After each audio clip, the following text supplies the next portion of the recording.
Bonjour à tous et bienvenue dans cette nouvelle vidéo de développement Laravel.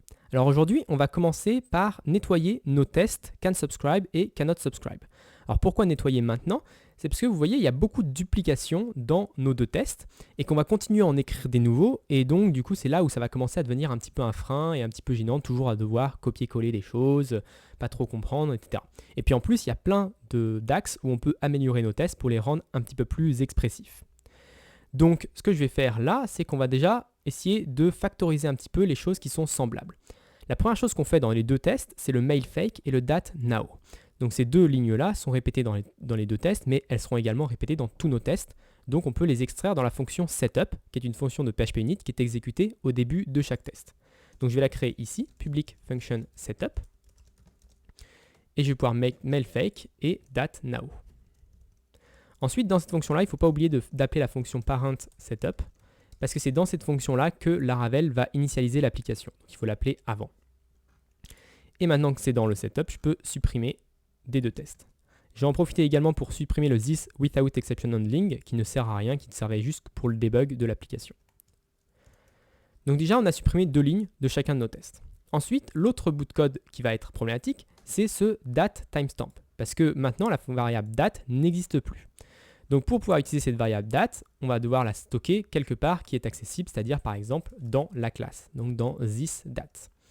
Et ici, je vais pouvoir remplacer this date, et ici, this date.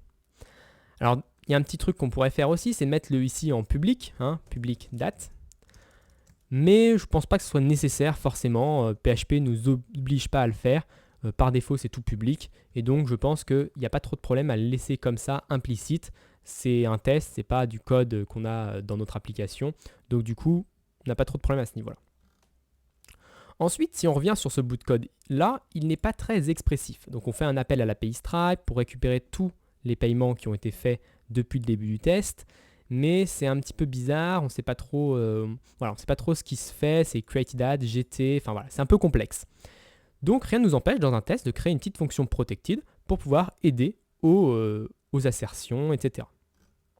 Donc ce que je vais faire, c'est que je vais créer une fonction protected function que je vais appeler getCharges.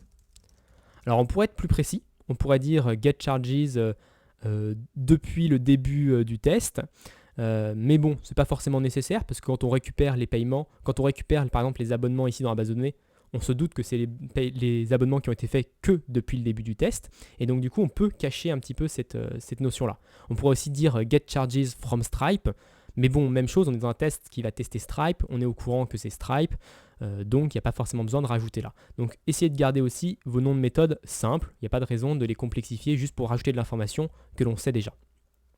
Donc je vais pouvoir copier-coller ce bout de code-là, faire un return à la place du stockage, et ensuite le thisDateTimestamp fonctionne de la même manière, donc il n'y a pas de souci. Ici, je vais pouvoir remplacer ça par thisCharges, et ensuite je vais pouvoir remplacer ça par thisGetCharges. Et en bas aussi, c'est getCharges et pas charges. Donc une fois que ceci est fait, normalement, rien n'a changé dans nos tests, tout fonctionne de la même manière. On remarque ici que la variable $charges est utilisée qu'à un seul endroit, juste dans le assertCount. Donc on peut la supprimer sans trop de problème. Hop, ici. Ensuite, dans cette partie-là, on l'utilise également après, donc on ne peut pas forcément la remplacer. Par contre, on peut inline la déclaration de la variable. Ça, c'est quelque chose que je fais souvent dans mes tests, c'est de mettre ma déclaration de variable de cette manière-là. Donc j'asserte le count sur la variable $charges et ensuite je la réutilise derrière. Mais ce n'est pas obligatoire, certaines personnes n'aiment pas et je comprends parfaitement. Donc si vous voulez laisser votre variable au-dessus, voilà, ça vous fait une ligne de plus, mais c'est sans doute plus lisible si vous préférez cette solution-là. Maintenant, qu'est-ce qu'on peut faire d'autre dans ce test-là? On peut supprimer tous ces paramètres-là. Tous ces paramètres-là, si on regarde, ils ne servent à rien. Le Jane-Do, on pourrait mettre n'importe quoi, notre test, il fonctionnerait de la même manière. Et les choses qu'on peut mettre n'importe quoi et le test fonctionnerait de la même manière, généralement, on ne veut pas les voir affichées dans un test parce que c'est du bruit visuel pour pas grand-chose. Donc ce qu'on va faire, c'est qu'on va créer une fonction, encore, getParams, qui va nous retourner, on va dire, les paramètres par défaut de notre envoi, de notre formulaire. Donc ici, ça va être un tableau. Et dans ce tableau, on va y mettre toutes les valeurs qu'on a dit on s'en fiche. Quelles que soient ces valeurs-là, de toute manière, notre test va fonctionner de la même manière. Et cette valeur-là, on va pouvoir l'appeler du coup à cet endroit-là.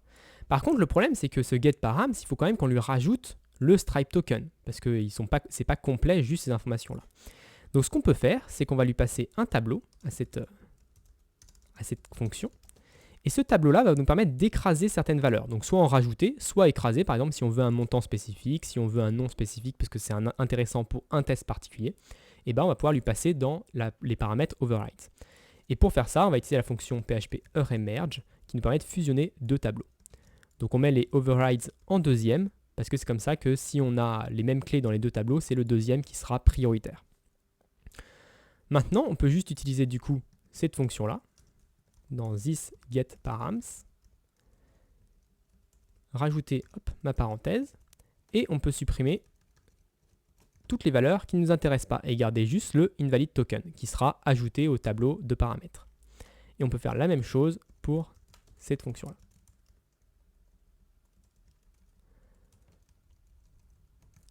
Donc là déjà ça allège beaucoup notre test qui devient beaucoup plus lisible. Je vous rappelle qu'au début il tenait à peine dans l'écran, maintenant il est largement, il y a de l'espace et on peut tout voir. Mais on peut encore faire mieux, c'est que ici même ça c'est pas très expressif, on crée un token, c'est lourd. Tout ce qu'on veut dire c'est donne-moi un token valide. Donc on pourrait très bien créer une protected function. Mais il y a encore mieux et quelque chose qui va nous permettre en plus d'accélérer nos tests, c'est que Stripe dans sa documentation nous fournit des tests, des numéros de carte de test, donc par exemple la carte Visa classique qu'on utilise souvent, le 42, 42, 42, parce que c'est le plus simple à retenir, mais il nous fournit également des tokens. Donc là on a toc_visa, qui est un token de test valide. Et donc ça c'est parfait, ça nous évite d'avoir une requête pour récupérer un token valide, alors qu'en réalité nous on s'en fiche de faire la requête pour récupérer un token valide, on veut juste avoir un token valide.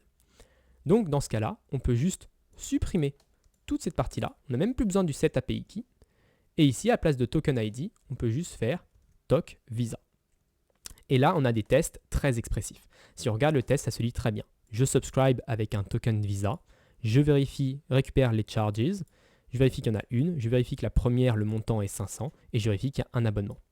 Ensuite, ici, je lance post sur subscribe avec un invalid token, je vérifie qu'on a bien été redirigé vers la page d'accueil avec une erreur pour le card, je vérifie que les paiements sur Stripe sont à 0 et que les abonnements sont à 0. Donc là, on voit que vraiment tout est très lisible et si on devait écrire un nouveau test, on aurait très peu de duplication à faire. Donc je vais quand même relancer mes tests. Alors je vais copier-coller le nom du test, filter, et on va voir que si on est ouvert et que tout fonctionne correctement. Donc là, tout fonctionne de la même manière et il est même un poil plus rapide que ce que l'on avait auparavant. Il y a encore quelques petites améliorations que l'on peut faire. C'est ici, on ne teste pas le retour de ThisPost. Donc si ThisPost nous renvoie une exception par exemple, ou je ne sais pas, nous renvoie rien du tout, et bah, il y aura quand même le paiement qui a été fait, il y aura quand même l'abonnement qui a été inséré en base de données. Par contre, on n'aura pas d'indication. Donc ce que je vais faire ici, c'est que je vais faire la même chose que ce qu'on a fait en dessous, récupérer la variable response et faire un response assert redirect. Par contre, nous, ce qu'on veut, c'est redirect vers /unsubscribe.